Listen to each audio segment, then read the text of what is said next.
नमस्कार दोस्तों, सीएससी के यूट्यूब चैनल पर आपका हार्दिक स्वागत है। दोस्तों, आज हम पढ़ेंगे पीरियोडिक प्रॉपर्टी। पीरियोडिक प्रॉपर्टी में वैसे तो बहुत सारी चीज़ें पढ़ी जाती है, जैसे इलेक्ट्रॉन एफिनिटी, एटॉमिक रेडियस हो गई, इलेक्ट्रॉन नेगेटिविटी हो गई, लैटेक्स एनर्जी हो गई, एंड भी बहुत सारी चीज़ें हैं जो हम इस पीरियोडिक प्रॉपर्टीज के अंतर्गत पढ़ते हैं। दोस्तों, हम इस पीरियोडिक प्रॉपर्टी को इस प्रकार से पढ़ेंगे कि हमारे जितने भी कॉम्पिटिशन एग्जाम में जितने भी क्वेश्चन आते हैं वो हमारे से हो जाए और हमें पीरियोडिक प्रॉपर्टी आसानी से समझ में आ जाए। जैसे हम पीरियोडिक टेबल को देखें, हमें पता चले कि हाँ, इसका ये आंसर होगा, या इस पीरियोडिक प्रॉपर्टी में लेफ्ट टू राइट जाएंगे तो ये होगा, अप टू डाउन चलेंगे तो ये होगा।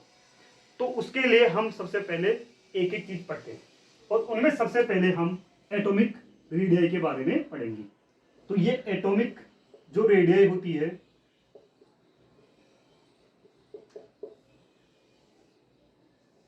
अब दोस्तों ये जो एटॉमिक रेडियस होती है ये होती क्या है?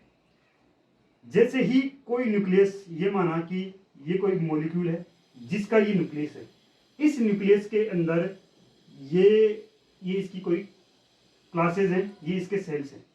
इनमें इसके जो आउटर मोस्ट सेल में पाया जाने वाला जो इलेक्ट्रॉन है, इस न्यूक्लियस और इस आउटर मोस्ट सेल में पाए जाने वाले जो इलेक्ट्रॉन के बीच की जो डिस्टेंस होती है, इस बीच की जो डिस्टेंस को ही हम क्या कहते हैं?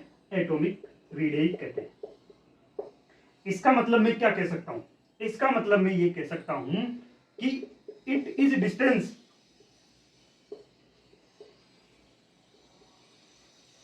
Distance in between nucleus and outermost electron.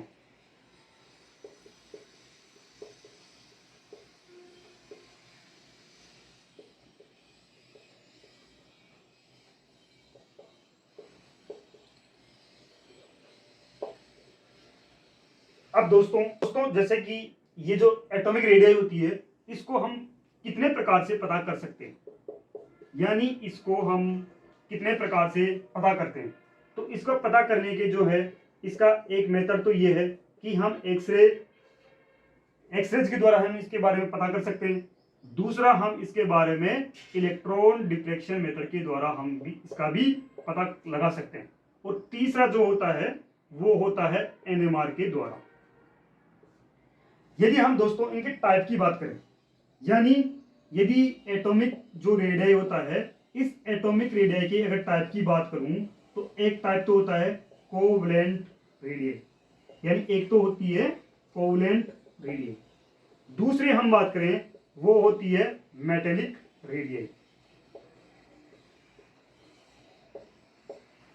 एक हम बात करें तो वो होती है आयोनिक रेडियस, और एक हम बात करें तो वो होती है वांडर वाल रेडियस। दोस्तों ये जो कोवलेंट रेडियस होती है, वो दो कोवलेंट बॉन्ड के बीच में बनने वाली रेडियस होती है। यानी ये हमारे पास दो कोवलेंट बॉन्ड है और इन दो कोवलेंट बॉन्ड के बीच में जो पाई जाती है, ये इसको हम क्या कहेंगे? Internuclear distance. यानी ये मॉलिक्यूल है, ये एटम है और ये एटम है, इन दोनों के नाभिकों के बीच की दूरी को हम क्या कहेंगे? इंटरन्यूक्लियर डिस्टेंस बोलेंगे। और इसका आधा, यानी अब हम क्या कहेंगे? यानी ये इसका बीच का भाग है, यानी एटॉमिक जो रेडियस होती है या कोवलेंट रेडियस होती है वो तो ये यहां तक ही तो होगी। तो इसका मतलब हम ये कह सकते हैं कि जो इंटरन्यूक्लियर डिस्टेंस होती है,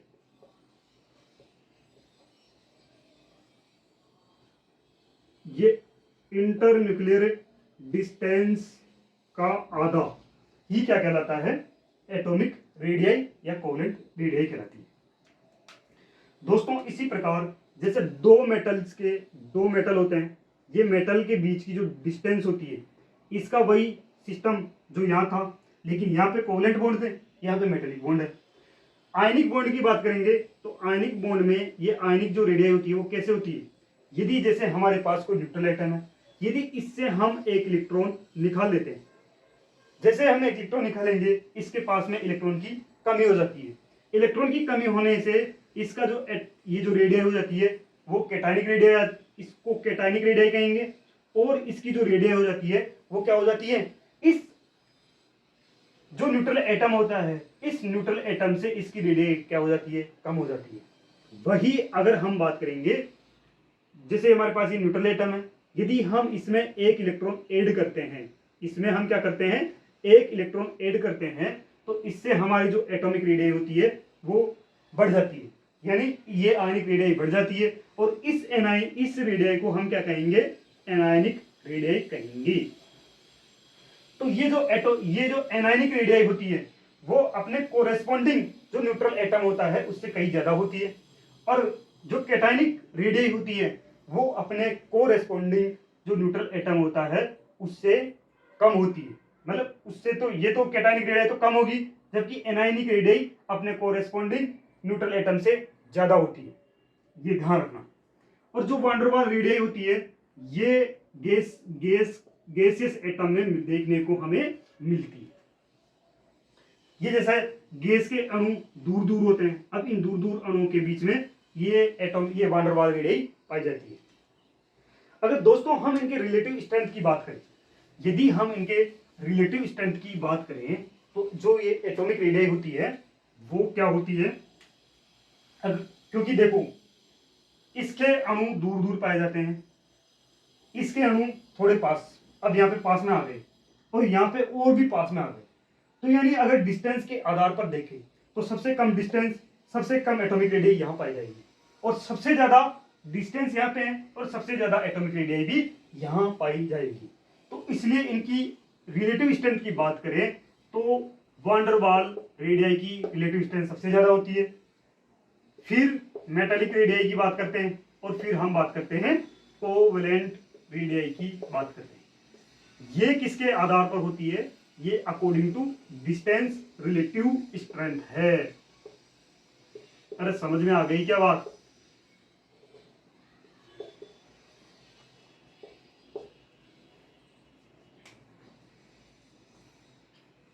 अब दोस्तों हमें इनको ब्रीफ में पढ़ना है, यानी कोवेलेंट रेडियस को, मेटालिक रेडियस को, आयनिक रेडियस को, वान डेर वाल्स रेडियस को।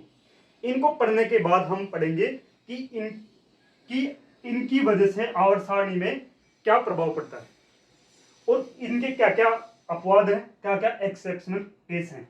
तो वो हम अब नेक्स्ट वीडियो में पढ़ेंगे। धन्यवाद।